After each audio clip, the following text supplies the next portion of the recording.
Selamat siang teman-teman semua. Saya tidak akan bicara dari sisi hukum, udah jelas ada pendekar hukum di samping-samping saya. Saya akan bicara dari sisi ilmu saya, kebetulan sosiologi pengetahuan.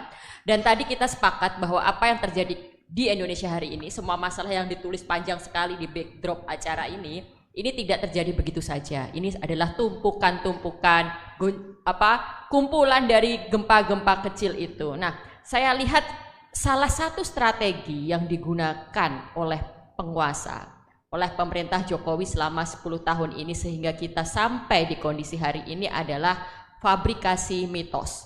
Dan ini adalah bagian penting kalau kita pelajari juga apa yang terjadi di era Orde Baru. Salah satu kunci kenapa Orde Baru bisa sekian lama berkuasa selain penggunaan senjata, selain pengerahan tentara pada waktu itu adalah fabrikasi mitos.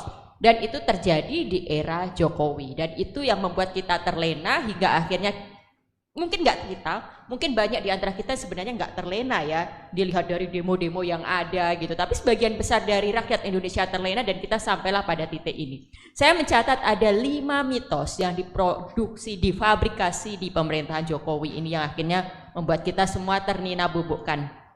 Pertama adalah mitos bahwa Jokowi orang baik.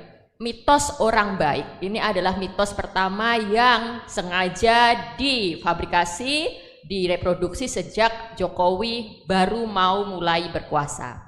Bahwa dia kurang istilahnya lesser evil kan, bahwa dia kurang iblis lah atau lebih baik daripada calonnya sebelah. Lalu dengan segala narasi bahwa beliau adalah calon yang sederhana, pekerja keras, bisa masuk ke dalam gorong-gorong. Lalu kemudian citra bahwa anaknya adalah penjual martabak dan anaknya adalah penjual pisang goreng. Itu semua melengkapi imajinasi kolektif kita bahwa yang kita hadapi adalah orang baik. Dan ketika orang baik menjadi penguasa, orang baik itu nggak bisa melakukan kesalahan, apalagi melakukan strategi jahat. Kalaupun ada kesalahan, pasti itu orang-orang di sekitarnya kan, pasti orang-orang yang terus mengompori dia, terus memprovokasi. Kita termakan dengan itu semua. Hingga akhirnya kita selalu membela dia dan membiarkan Omnibus Law lah, KPK, revisi UU KPK lah, dan berbagai hal-hal lainnya. Lalu mitos yang kedua adalah mitos bahwa setiap orang bisa berkompetisi. Lihat apa yang terjadi ketika anaknya mencalonkan diri jadi wali kota Solo, menantunya jadi wali kota Medan, lalu kita berteriak-teriak dinasti politik, ada nepotisme, ada pelanggaran etik. Itu semua akan selalu dibantah bahwa ini kan demokrasi, silahkan untuk nggak memilih, ini kan demokrasi, semua orang juga bisa. Sekarang pertanyaan saya, bisa nggak ini Mas Umar nih, dosen hukum UGM, sekarang nyalonin wali kota untuk tahun depan ini? Nah, belum tentu bisa, memang nggak bisa gitu kan, karena bukan anaknya Jokowi, bukan anaknya presiden. Jadi kita jangan termakan dengan omongan itu. Lalu kemudian kemarin ada statementnya misalnya Kaisang, loh yang milih siapa? Nah itu lagi-lagi malah rakyat yang disalahkan, tapi di titik ini ada benarnya, rakyat yang memilih. Jadi mau nggak mau cara kita untuk merespon itu, untuk tidak mengulangi kesalahan kita, ya kita jangan memilih. Kita jangan terbuai bahwa setiap calon, setiap orang memiliki kesempatan yang sama sehingga setiap orang berhak untuk dipilih. Ya kita akhirnya harus memutuskan bahwa kita tidak akan memilih.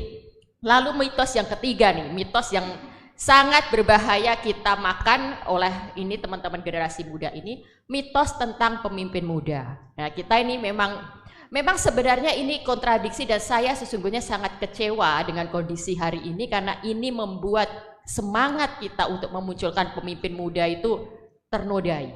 Membuat cita-cita kita untuk menunjukkan bahwa pemuda juga mempunyai kapabilitas, bahwa sekarang waktunya untuk memberikan kesempatan pada pemuda itu tercederai dengan apa yang kita tonton ini.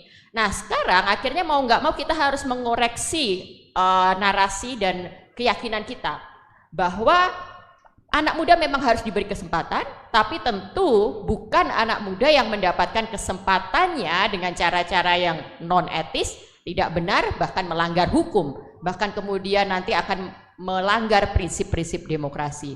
Jadi sekali lagi untuk pemilu ke depan jangan termakan bahwa pemimpin pemuda yang harus kita dukung, jangan termakan bahwa pemimpin anak muda yang mengerti kebutuhan anak muda.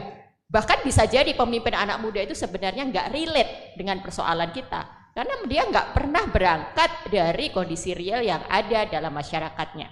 Nah yang keempat nih, mitos yang juga bahaya banget nih. Setelah sekian lama mungkin ya kita melihat ada mitos pemimpin kuat yang dibutuhkan bangsa ini. Ada mitos bahwa kita butuh pemimpin yang tegas. Sekarang ada upaya untuk membalik itu semua karena mungkin merespon situasi generasi Z yang senang joget-joget, yang senang tampil di TikTok, yang sudah mulai senang dengan ini. Nah, sekarang ada mitos pemimpin gemoy gitu kan, bahwa seolah-olah pemimpin yang hobi joget, pemimpin yang menggemaskan, pemimpin yang lucu gitu kan, itulah yang harus layak kita pilih karena dia merupakan cerminan dari anak muda hari ini. Wah, jangan mau dibodohi gitu. Ini saya sebenarnya sangat sedih melihat tren fenomena gemoy-gemoyan ini. Dia merasa bahwa Gen Z itu orang yang tidak peduli pada gagasan. Jadi calon yang menonjolkan kegemoy-gemoyan menganggap anak-anak muda yang duduk di hadapan saya ini hanya peduli pada tampilan lucu-lucuan, viral-viralan. Tentu ini pembodohan dan penghinaan pada akal sehat kita, pada naluri kita.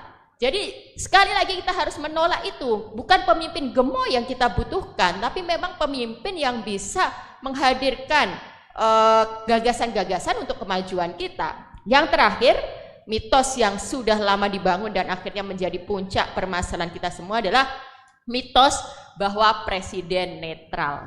Hari gini masih percaya mitos presiden netral, nggak cawe-cawe, mitos bahwa dia nggak ikut-ikutan, mitos bahwa itu urusan partai gitu kan nggak mungkin gitu. Kita bisa melihat apa yang terjadi di hadapan kita. Teman-teman bisa mencerna, menganalisis sendiri. Yang ada di hadapan saya mahasiswa-mahasiswa hukum, mahasiswa-mahasiswa yang memang peduli pada kondisi dalam masyarakat dan punya piranti untuk menganalisis itu. Justru netralitas presiden ini yang harus kita pertanyakan dan menjadi pangkal dari ini semua. Jadi 5 mitos ini harus kita waspadai, 5 mitos ini harus kita lawan dalam pemilu tahun depan. Bagaimana caranya? Ini adalah pentingnya kita. Cara melawan mitos adalah kita harus mengoreksi itu, mengklarifikasi itu dengan fakta. Kita harus menelisik siapa yang memproduksi itu, apa tujuan mitos-mitos itu diproduksi, dan bagaimana mitos itu kemudian mengelabui, menutup fakta yang sebenarnya. Hanya dengan demikian, maka akal sehat kita bisa kembali digunakan dan kita bisa menyelamatkan Indonesia dari tsunami gempa, tidak hanya gempa ya Prof, tsunami yang nanti akan menghancurkan bangunan demokrasi yang sedang kita bangun ini. Terima kasih, saya kembalikan kepada moderator. Terima kasih, tepuk tangan kepada Ibu Oki, sangat menarik begitu ya terkait dengan fabrikasi mitos, lalu kemudian bagaimana harus kita mengatasi terkait dengan motif-motif di balik hal tersebut.